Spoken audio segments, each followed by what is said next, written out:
உள்ளமெனும் உள்ள பொருள் உள்ளலவன் உள்ளத்தே உள்ளபடி உள்ளதே உள்ளல் உணர்வாயே. Namo Ramana. In our meditations on the Ulladu Narpadu Nool, the body of the work, we are commencing the meditation on verse number 3 today. உலகு மெய்ப்பொய் தோற்றம் உலகறிவாம் அன்றென்று உலகு சுகம் அன்றென்றுரைத்தென் உலகு விட்டு தன்னை ஓர்ந்தொன்றிரண்டு தானற்று நானற்ற அந்நிலை எல்லார்க்கும் ஒப்பாமுனே. Before we commence the meaning of this verse,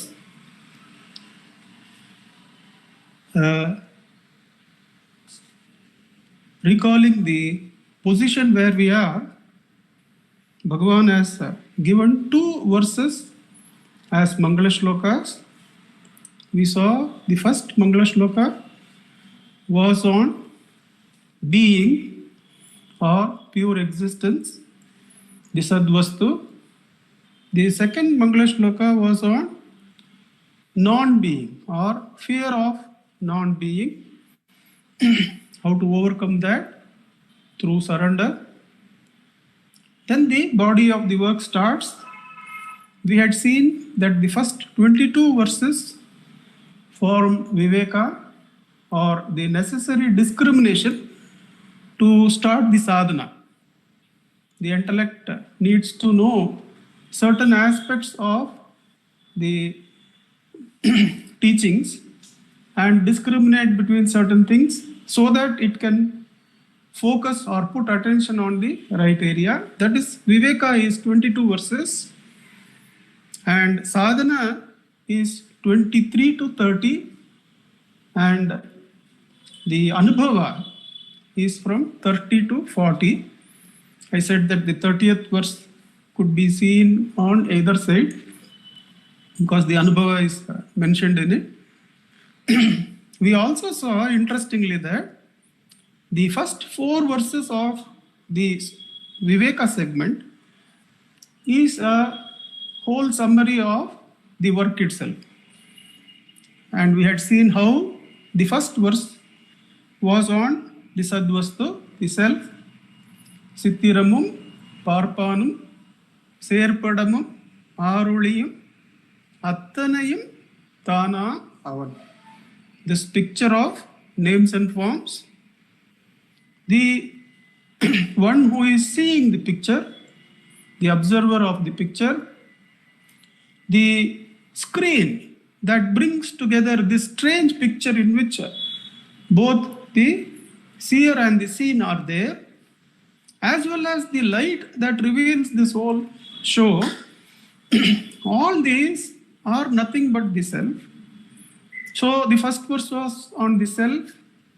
The second verse was on the primal cause or the first cause that all religions take up, otherwise known as God, the first cause for creation. So Bhagavan says that Mummudalai Emmadamum Murkollum Or Mudale Mummudalai Nirkum Endrum Mummudalam Mummudale Ennal Ahankaram Irukumbate Yan Kette Tannilayil Nitral Talayam. So the first cause, which is we had gone into discussing how first cause is taken not only in the religions but also in other modes of thought, and to forthrightly say that it is the one first cause that apparently manifests as 3, as the world, individual and God, or to say that all the 3 are true all the time. is only so far as the ego exists. Ahankaram irukkum matte. Yan kettu tannilayil nitral talayagam. Out of all these discussions about the primal cause, to be completely rid of the ego and therefore be rid of the other apparent rising of first principles and abiding in the self is the really the supreme state, without even arguing about the first cause alone manifesting as three. That was the second verse. So the second verse was on God. The first verse was on Atman or the self. The second verse was on how the first cause, God, is also only the self. The third verse, we are coming to the world. உலகு மெய்போய் தோற்றம், உலகு அறிவாம் அன்றென்று, உலகு சுகம் அன்றென்று உரைத்தேன். So in the first sentence, so to say, or first phrase, Bhagavan summarizes what are all the popular arguments in the various approaches to the world by spiritual thought or by religious thought or by philosophical thought. The dualities into which these arguments fall are to discuss whether this world is real or unreal. Mei poi totram. It is merely an unreal appearance, or no, it is real. For billions and billions of times, the world keeps on going in the same pattern that is established by the Lord, the God, who is also eternal. Therefore, the jivas are eternal. So, meipoi totram, ulagu meipoi totram, ulagu arivam andrenre. That the world has consciousness in it. Don't we see the animals move? Don't we see that plants are phototropic? Don't we see that other human beings are there who are having consciousness? And is all this not part of the world? So therefore, world is conscious? No. World is inert. And the third and the most favorite argument that we have is that the world is sukham. World in itself gives happiness. And the opposite argument is that no, the world is dukkha. As the Jnana Vicharis and Buddhists propose, that the world is full of misery. These arguments, Bhagavan says, why get into these arguments? Because these arguments are infinite in their own way. In one of the answers in talks with Sri Ramana Maharshi, Bhagavan says, why we should not get into arguments is that the arguments themselves can go on infinitely, can keep going on infinitely, because it can be sliced in various ways and shades, and we can keep on arguing about these things.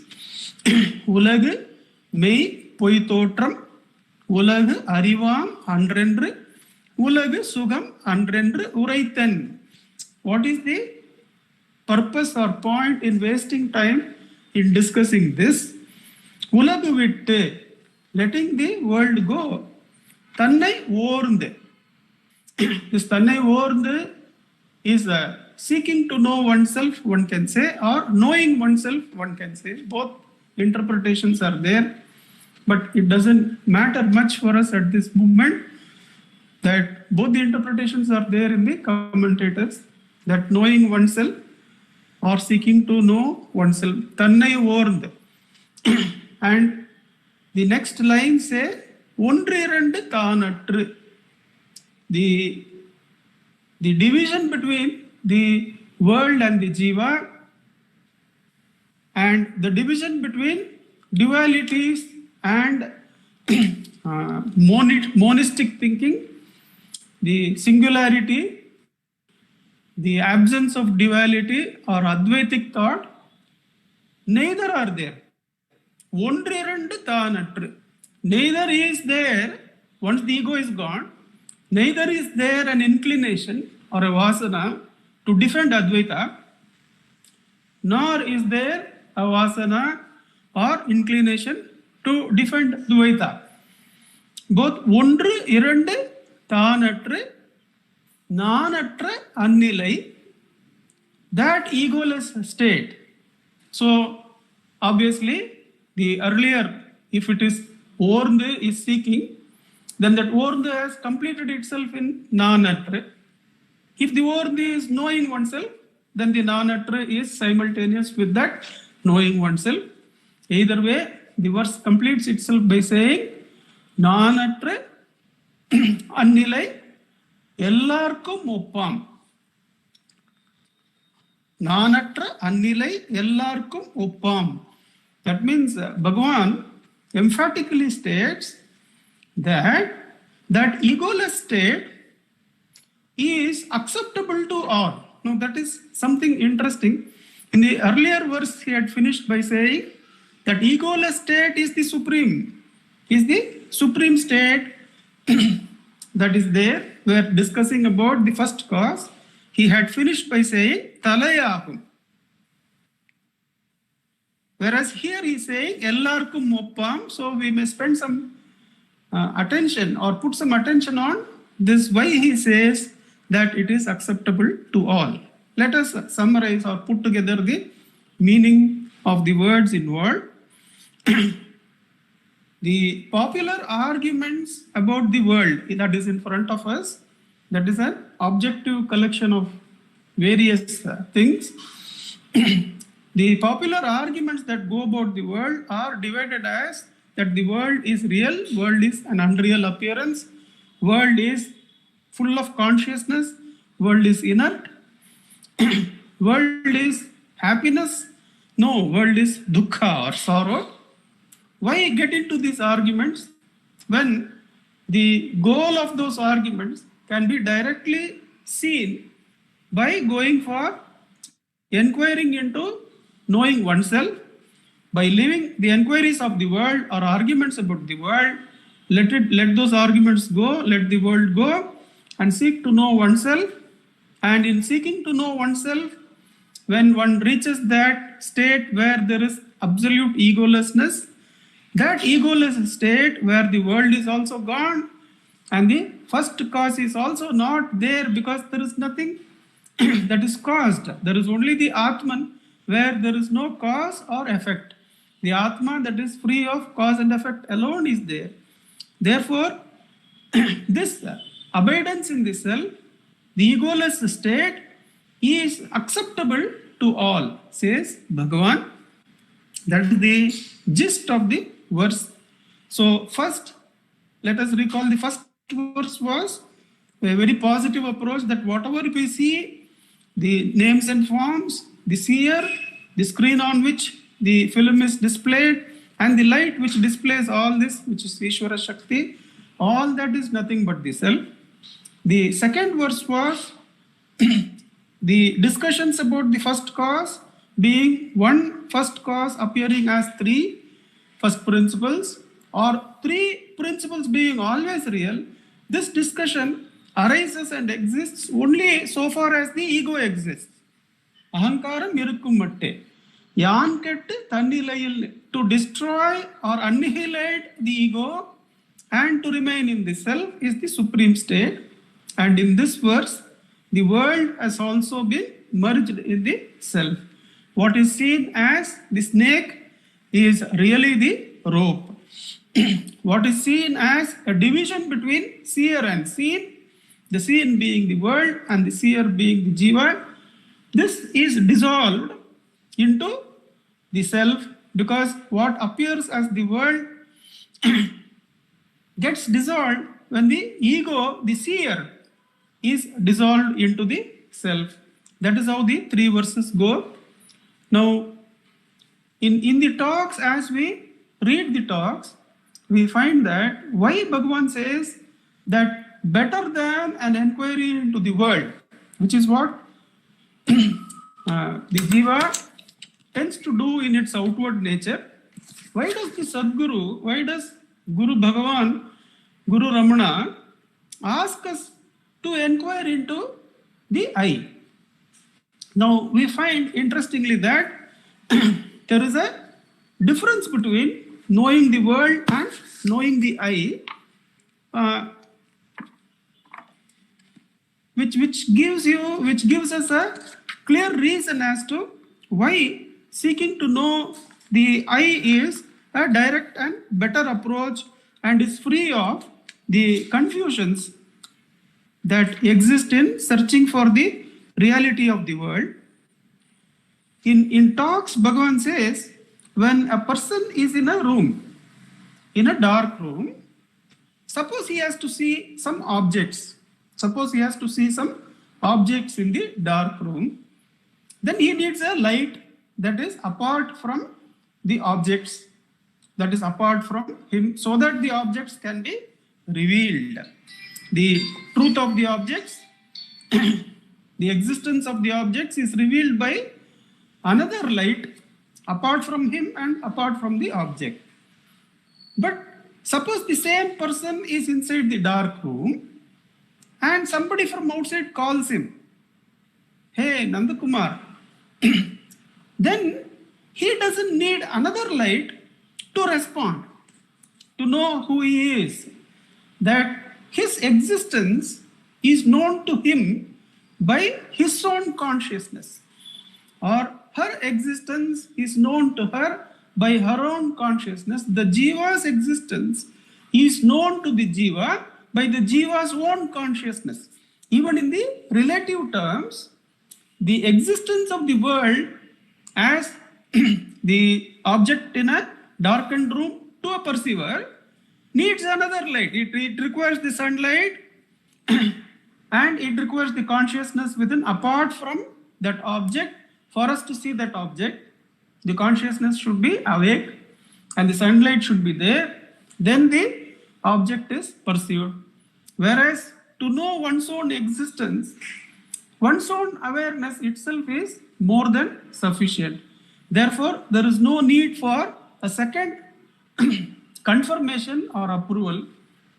In another instance, when somebody says, should not everybody agree, should not the majority of the people agree that this finding of the self is real, then Bhagavan says, when you wait for the majority of the people to agree or otherwise, you are in the area of probabilities.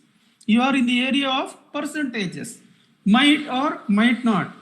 Whereas you have the consciousness and you can directly see your own reality. This requires no second confirmation. And of course, this can be, since the self is within all, the sharing of this knowledge is possible on the outside so that each can see himself regarding the truth of himself. So that is the reason why Atma Vicharam is more direct than Loka Vicharam. Because in Loka Vicharam, so many shades are there and the same object is seen from different directions by different ones. And once we introduce the elements of good and bad into it, then it takes a different shape altogether. Interestingly, as an anecdote, I can say, for a long period of time, since 93 onwards, for about 10-12 years, what I was considering as a very great hurdle and a difficulty and something that should not have happened in my life, that I view, that's the very same thing I view as a very great good luck which turned me around.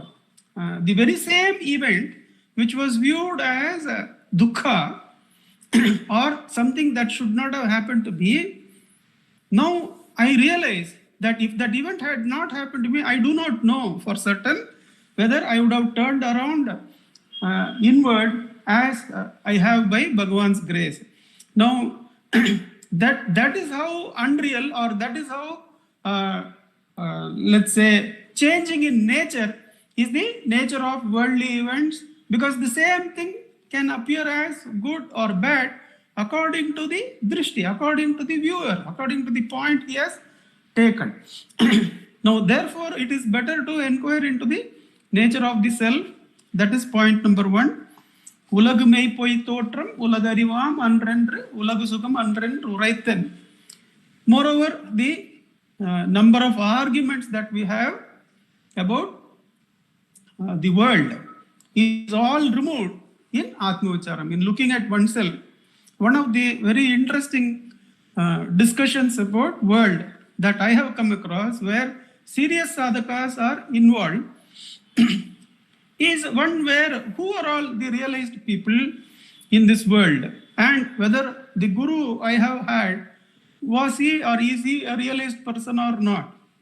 And I have seen the satsangs spend lot of time on that area. Now, such areas of discussion are completely sidestepped and understood and transcended in doing self-inquiry. The worldly inquiry can take place in many ways. I was talking of even serious inquirers getting sidestepped into listing where all the siddhas are there, where all the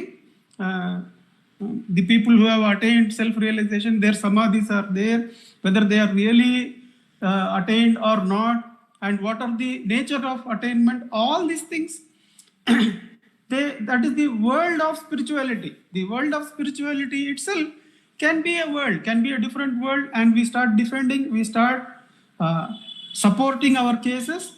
These arguments are completely put aside, and Bhagavan asks us to inquire into the truth of oneself. Tannai orndu ondrirandu taanatru.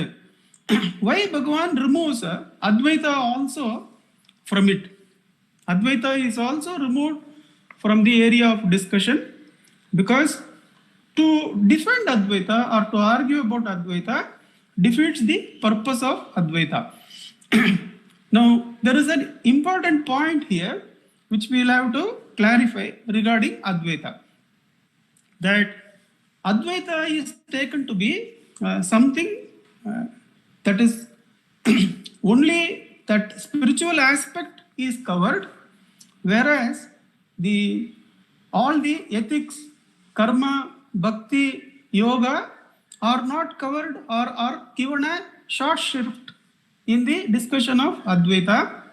But Bhagavan's life and teachings should make it clear that that is not the case.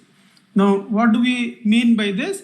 That though one should not get into arguments about Advaita, Advaita doesn't mean some alienated experience which is unconnected with our day-to-day living. In Bhagavan's life, what we find is that Bhagavan supports all the sadhanas, all the sadhakas according to their requirement.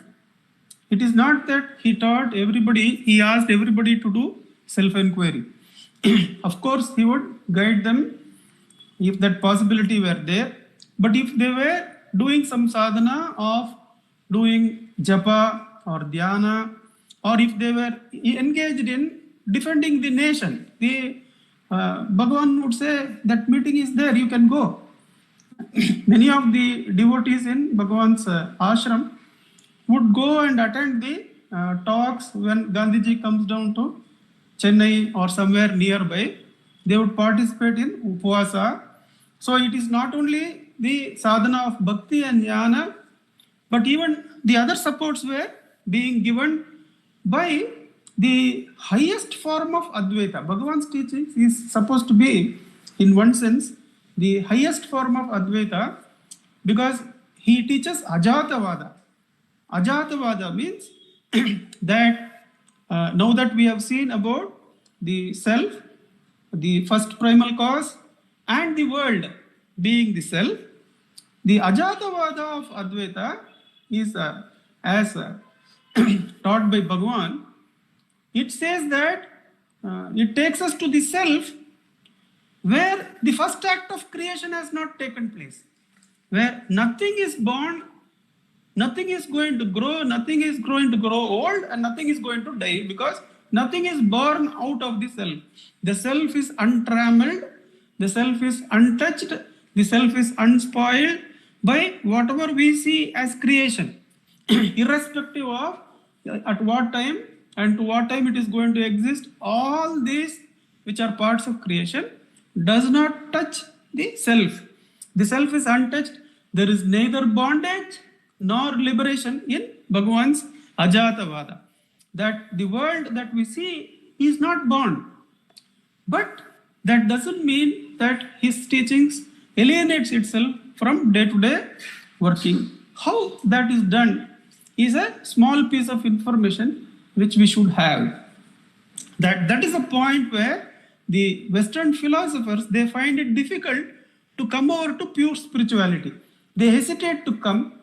It is something called as subjective deduction by them, and they touch it and they go away. They say that if we come to the pure subject, then the objective living becomes supportless.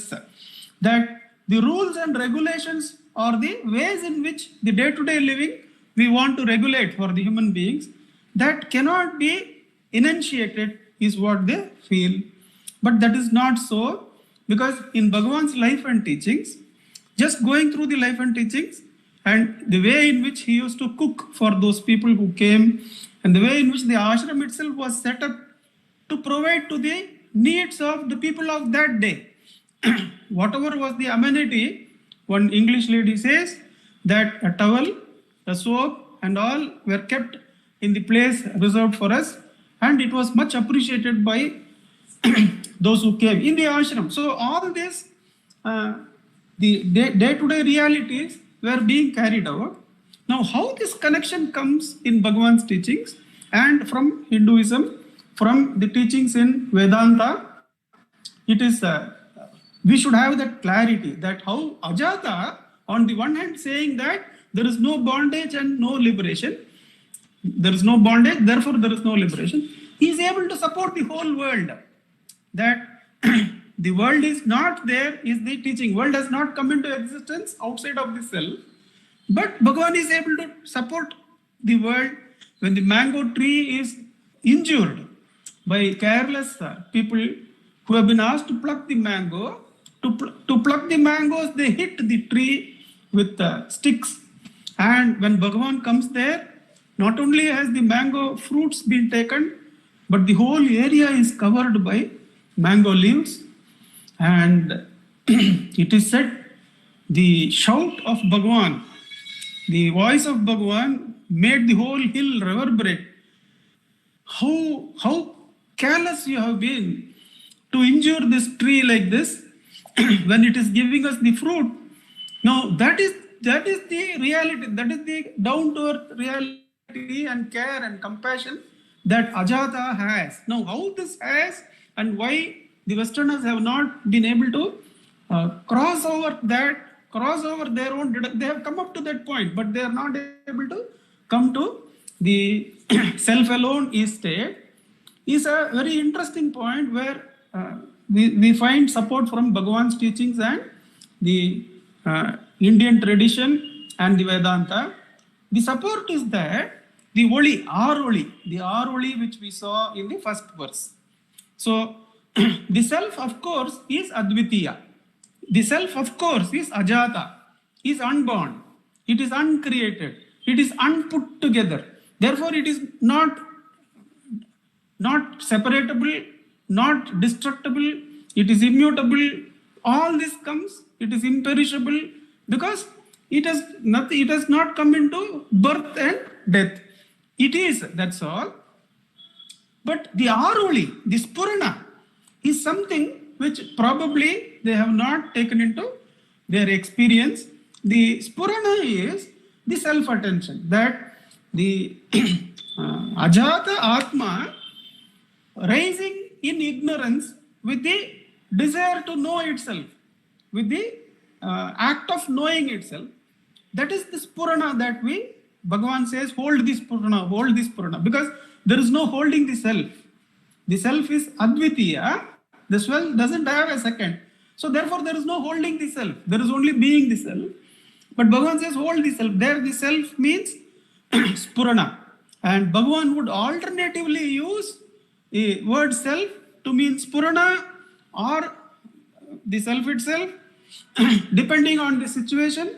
And to the casual reader, it may appear why he is using it like this, that use the two meanings at different parts with the same word. But it has to be done like that. It has to be done by the Sadguru like that, according to the need of the sadhaka. Whether it is a spurana that has to be held, or whether it is the silence that has to be abided in.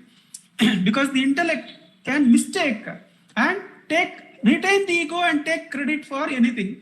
Therefore, the Guru, who is Paraman in all this, seeing the rise of the ego, can use the two ways in which the spurana or the self is used. That word self is used for both spurana and the absolute silence by Bhagavan in different situations. If you go through his the recordings of Munagal Venkatramaya, you will find this. There is no contradiction in that. It is according to the need of the sadhaka. Now that spurana, or it is called in tradition as Akanda Akara Vritti or Bhagavat Akara Vritti. In Bhakti Marga, it is called as Bhagavat Akara Vritti. We were reading a particular talk today in the morning where Sant Tukaram's state of Bhagavat Akara Vritti was being talked about. Bhagavan was narrating that how the Bhagavat Akara Vritti, the Ram Nama in him, used to go on automatically, just like in Bhagavan, the Arunachala Nama was going on even before he could learn anything. In him, the Arunachala Nama was going on as Ajapa automatically. And he felt that everybody must be having the same Arunachala Nama in them. Similarly, in Tukaram, there is this Ramanama that is going on as Akanda Akara Vritti, that which is unbroken, that which is continuous, as differentiated from the worldly experience of division between the seer, the act of seeing, and the seen. Whereas in Akanda Akara Vritti, all the three are combined into one. Now that Akanda Akara Vritti in Tukaram, it is going on as Ram Ram, and the priest of the temple of that place sees him while relieving himself in a call of nature, chanting the name Rama, Rama, Rama, and the priest gets very angry and tells to Tukaram, you should not do this. While engaging in these acts of relieving yourself to the calls of nature, you should not use the sacred name. And it is said that Tukaram immediately okay, and he pursed his lips, and from every pore in his skin, in his body, the millions of pores that are there, each of the pores started chanting Rama, Rama, Rama, Rama, and the din was unbearable. And the priest immediately surrenders and says, I understand that the conditions given about purity and impurity are only for novices, are only for practitioners. But for siddhas like you, the division between purity and impurity are not there. These rules do not apply. Please forgive me, you can chant at any time. Now that Akandakara Vritti, the light which reveals everything, that is what gives the support to the whole area of Bhagavan supporting Bhakti, Karma Marga, Yoga Marga, even the practice of ethics, even the practice of the Bhakti towards the nation. All these were supported by Bhagavan. Strangely and not so strangely, Bhagavan used to support even atheists who are very sincere seekers about truth, who are very sincere in their seeking about the truth of compassion towards humanity. Many are the cases where such ones have come to Bhagavan and they have all immensely benefited, and some of them have turned into great devotees of Bhagavan, chanting verses in praise of Bhagavan. Now that is another story, but how the world is supported. The world is said to be here.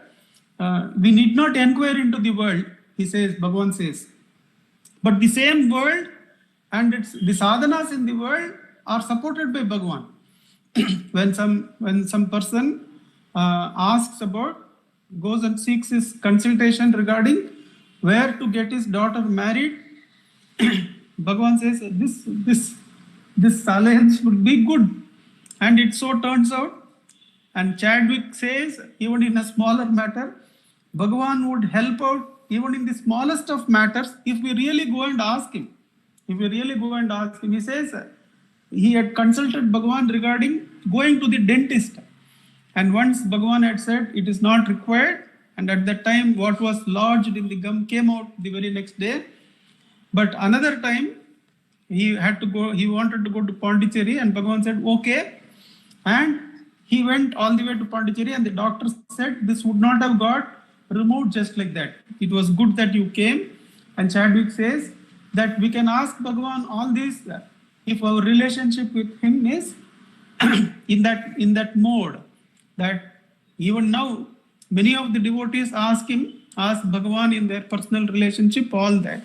The point is that which is ajata, that which is unborn, he is the support of all the sadhanas also. There is a possibility of discussion in this area, that how the whole area of the day-to-day living of today's children is not removed from the sadhanas prescribed by Bhagavan, the bhakti and atma vicharam. That is the purpose of me connecting that how Bhagavan in practice supported all those sadhanas. Therefore, we should take it that we should be able to take just because he says here that the world does not exist in the egoless state, and why you go after inquiring into the world, it does not mean that the sadhana being undergone or taken up by our children who are all having modern education. Bhagavan's teachings is not applicable. It's not like that. To all of them, Bhagavan's teachings remains applicable. It is for us to experience Bhagavan's teachings and naturally share the benefit of that with them. But in this verse, for the sadhakas who are doing self-inquiry, Bhagavan says, don't get into arguments of whether the world is real or unreal, whether the world is Chaitanya or Jada, or the world is Sukha or Dukkha, but inquire into yourself. Ellarkum oppam, yarkum yavarkum oppam. The situation of egolessness is agreeable to everyone, says Bhagavan. Now, how is this? We can see it from the deep sleep angle, and we can see it from the karma marga angle. Just to clarify that all the paths lead up only to the egoless state. A few lines on the karma marga angle we can see.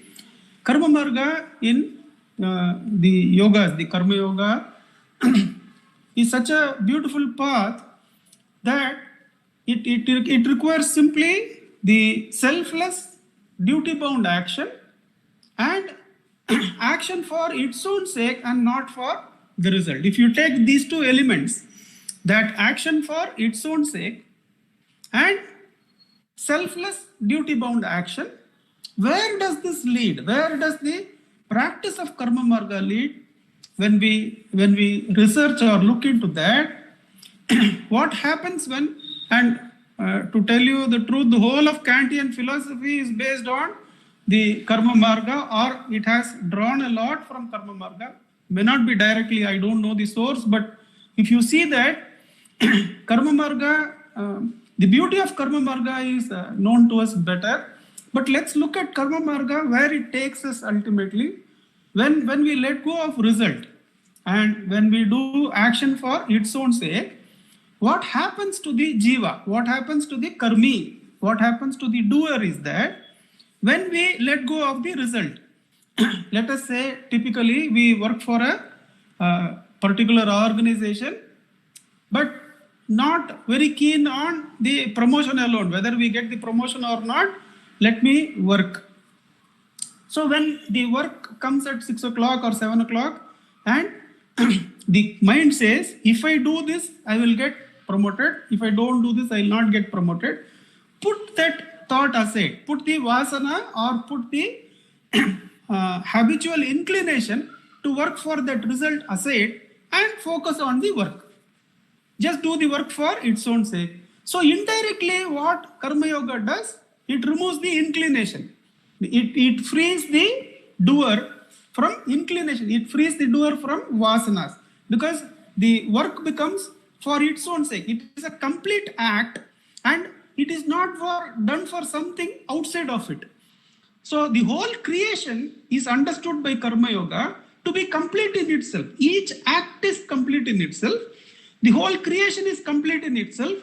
Once the doer understands this, he is free. The whole karma is seen, but the karma yogi sees that as a phala. The whole creation itself becomes a phala, and the independence to the karmi, the consciousness, becomes the ultimate result. That the gradation from the karmi, the karma and the phala, by removing the phala, the consciousness is cleared, the karma becomes a complete act, and that itself is seen as a phala, and that is also freed off, and the consciousness which was engaged becomes completely independent or completely free of the vasanas that for which it was doing the act. We find that the egolessness comes there, the jiva which was having inclinations with those actions is gradually freed of those inclinations. Whatever act it does becomes complete. Now it is said by Bhagavan that the jnani is the best karma yogi. The matter will be clarified if we understand that the one who is egoless is the real karma yogi, because whatever he does it as a complete act. It is not even the upadesha Bhagavan gives to others, whether the others react properly or not, is not the concern. The upadesha is a complete act in itself, and that is why the attention is able to be turned inward. Once an act is complete in itself, then we are not worried about the result. The attention is able to be turned inward. So we find that the aim of Karma Yoga is also to come to the egoless state. Therefore, ellarkum oppam, the ones who are following the other paths, for all of them, the egoless state is acceptable. However, there is an easier way of understanding this by the commentators, that in deep sleep, all the jivas have the freedom from vasanas and the ego, and deep sleep being acceptable to all, this egoless state where the world is not inquired into, the right and wrong, the good and the bad, the existence and non-existence is not inquired into, but the egoless happiness is there. That is acceptable to all because it is experienced by everyone in deep sleep, says Bhagavan. To gather our thoughts together, that stop arguing about the seen world, instead turn attention on yourself. This Upadesham of Bhagavan of turning on oneself, we will find again and again in talks with Sri Ramana Maharshi. Turn inward. It may not be easy, but it is Paramartham. It may not be easy. We find that even great sadhakas, at some point in their inquiry, they go off into or influenced by the results, or the first steps in Karma Yoga itself is slipped. So it may not be easy to turn inward. But why should it be easy? It is the direct path. Bhagavan says, he does not say it is the easy path. He says it is the direct path. Therefore, following the direct path, it doesn't mean it will be just like that easily available for us. We have to put the effort to turn inward, because one simple inquiry into any of the happenings will make it clear to you that to turn back from the inquiry into the world is not an easy task. In the last few days itself, we were discussing that a few years back, one of the students of mine he was the student in the institute I was running. He had joined a company, and in that company, it was a broad public sector undertaking. There were about 25 heads of depots like him, and all were giving false data, and were he was giving right data and was being punished for that. And he had come to me for inquiry, and I had started the self-inquiry at that time, and I had been practicing speaking truth for a long period of time till then. What to do? Let me also give the false information. I said, no, that is not the way in which I have come to where I am. You will have to give the right data. Now, it came to a point that after 6-7 iterations, 6-7 weeks, he said, I may lose my job. I may lose my job if I continue to give the right data. I said, if you ask me, then I'll have to say, you will have to still keep giving. The events turned out that the other 25 people were caught and asked to give the right data. But that point is there, that you may lose the job, but you'll have to turn inward, not be influenced by the events. We find that in decision making, somebody higher up in the power structure gives an instruction, then the consciousness that we had is put aside, and we yield to that pressure. So what Bhagavan says as turn inward, it may not be easy. Ulladu vittu may not be easy, because the Ulladu we are engaging in, we have not only engaged in as objects, we have created power structures, we have created influence structures, we are depending on that person is higher, this is lower, this I should listen to, that I should not listen to, and all that. Therefore, constantly there is a challenge for influence by the world or inquiry into the world. But Bhagavan says, stop doing that. Stop inquiring about the world, but turn inward. And once we start doing this, we will understand how much Bhagavan has saved for us. What incredible amount of filtering away of energy Bhagavan has saved for us. Because once you start inquiring into the world, there are layers and layers and layers, and years can be spent in that. Therefore, this verse should be practically implemented. And whenever we sit for sadhana, whenever thought for the world comes, one should understand, one should internalize how much Bhagavan is saving for us, what all efforts he is saving for us.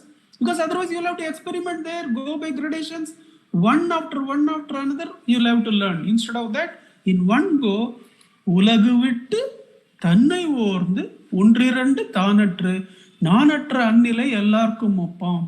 Turn inward and inquire into the truth of the I, says Bhagavan. This is a golden upadesham which none of us should miss. We should all benefit from it. Because once you do drop this and go into the inquiry of the world, then layers and layers, years and years of sadhana is required to purify the mind and gradually turn to inquiring into the I. If one person is able to start self-inquiry, never miss it, because what Bhagavan saves for us in this direct path is simply beyond words, and we should all benefit from it. Om Namo Bhagavate Shri Ramanaya. Let us sit in practice of Atma Ucharam, letting the world go and inquiring into the truth of the I for 10 minutes.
Namo Ramana.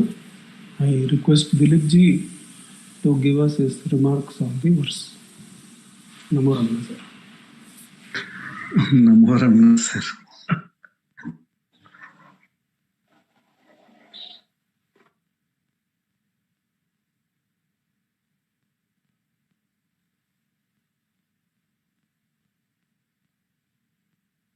The divisions that we face in the world can never get the 100% result.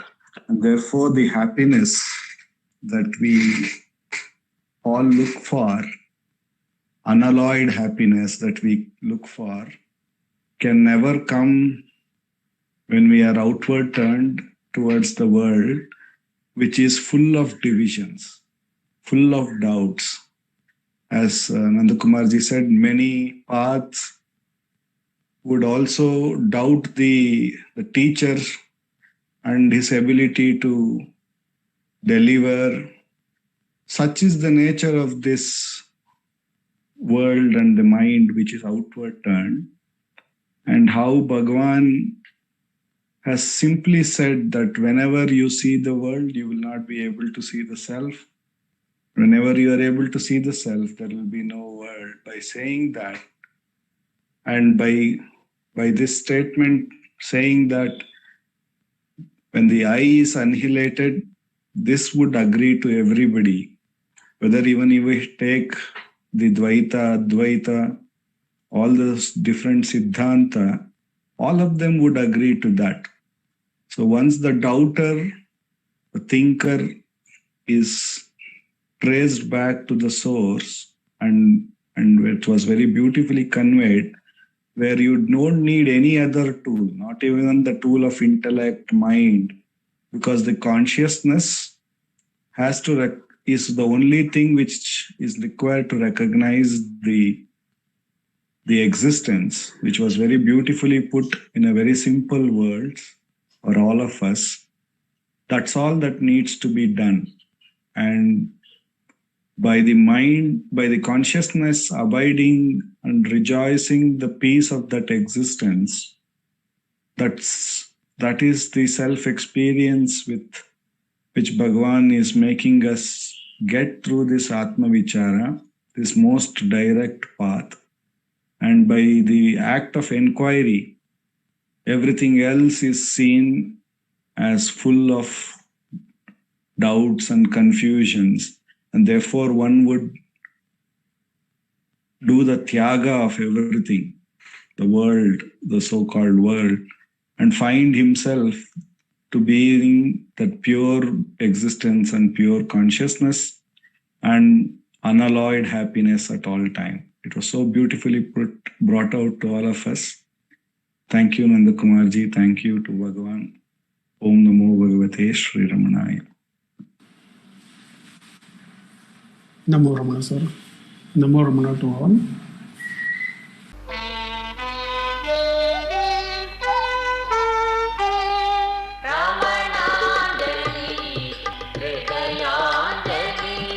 Ramananjali, Ramananjali, Ramananjali.